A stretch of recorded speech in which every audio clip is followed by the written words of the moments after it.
Citizenship amendment act के against में पूरे हिंदुस्तान की तकरीबन हर रियासतों में, हर ज़िले में, हर शहर में पुरअमन एहतजाज हो रहे हैं।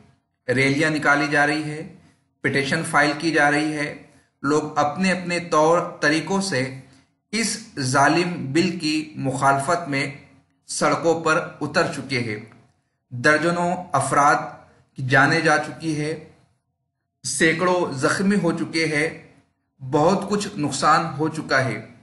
लेकिन इन तमाम तर एहतजाज, रैलियों, प्रोटेस्ट, पिटीशन का हुकूमत वक्त पर जर्रा बराबर भी असर नहीं हुआ है और उन्होंने 10 जनवरी 2020 फ्राइडे से CAA का निफाज स्पेशल गैजेट नोटिफिकेशन के जरिए पूरे हिंदुस्तान में कर दिया है।